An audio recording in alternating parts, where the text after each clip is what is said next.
Prime Minister Harper and many others have referred to Canada as an energy superpower. But what sort of superpower doesn't have the ability to direct and develop its own resources? What kind of superpower has to rely on imports to meet close to half of its oil needs?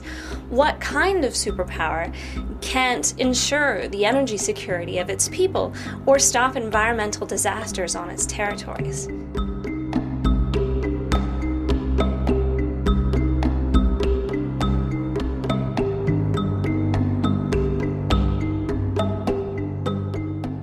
The story is crazy. The story is really one of hubris, one of this notion that we are humans, that we're above nature, that we can do whatever we want, that we, somehow it'll all come back. And anyway, who cares? We won't be here. We're going to make our money and leave. Canada has very little control over its energy resources. Years of free trade agreements and free market rules have helped to create the very energy gold rush that we're seeing now in the tar sands. It takes 3 to 5 barrels of water to produce a single barrel of oil from the tar sands. The processing of bitumen in the tar sands is much more energy intensive. It produces up to 3 times more greenhouse gas emissions than conventional oil production.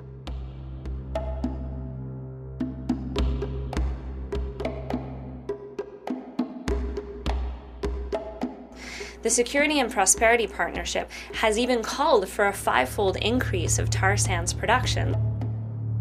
And this is really astonishing, given that current levels of productions are already threatening Canada's capacity to meet Kyoto Protocol targets.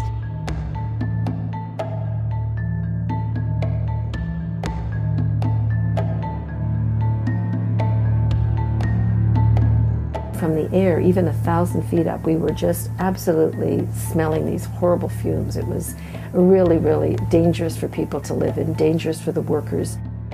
The water is being poisoned and polluted. They're going to destroy the entire area. There won't be a living animal within, a radius of maybe New Brunswick or twice the size of New Brunswick.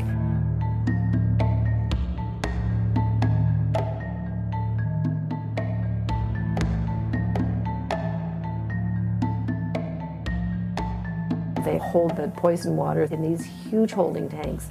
The only one comparable in terms of size is the Three Gorges Dam in China. These tailings can contain toxins that are highly carcinogenic, called polycyclic aromatic hydrocarbons, or PAHs. The tailings ponds in Alberta cover an area of 20 square miles.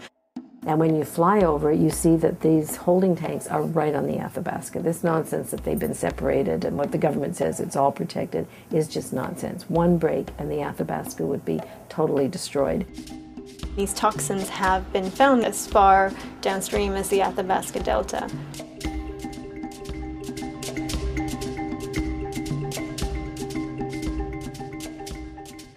We have an economy that's based on this false assumption that we have unlimited supplies of fresh water.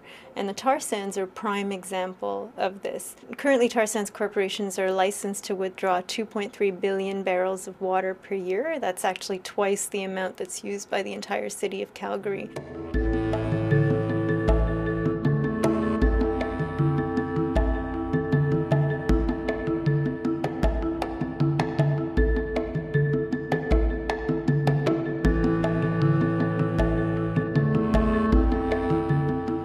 First Nations lands are being directly impacted by tar sands productions, whether it's the actual extraction or whether it's the contamination of water supplies.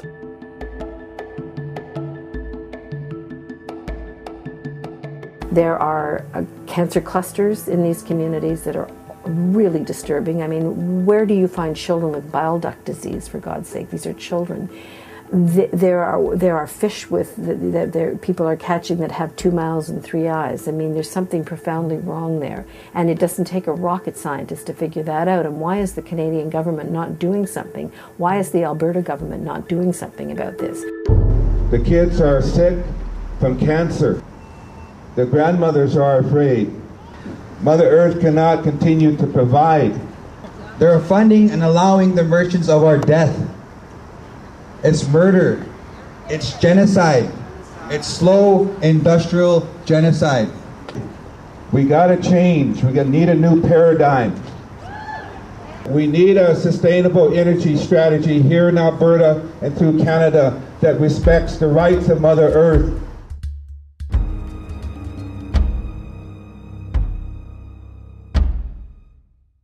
It's a place where nature has to die in order for evil to reside. That is the theme of Mordor. It's the death of nature. And when you fly over or walk through and smell and see and taste the tar sands, you understand that this is Mordor. This is death. Where does this leave Canadians? That's a question we've been raising over the years. We're in a climate right now where corporations have rights with regards to water, but Canada does not recognize water as a human right.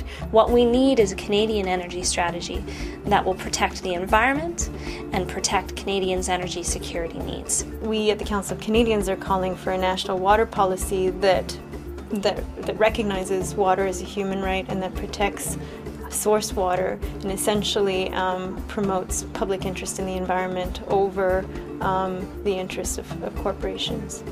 I've read everything about the tar sands. I know all the statistics. I can give them in my sleep. But to see it up close, firsthand, and to see what it's doing is appalling and very, very motivating and very moving. We are at a pivotal crossroads of our energy policy in our country. How we're going to have a just transition that's good for workers and good for the environment. This isn't an Alberta problem. It's a problem that will affect other provinces as well. We have to say no new developments. That has to be the very, very first and absolute demand, that there can be no new developments in the tar sands.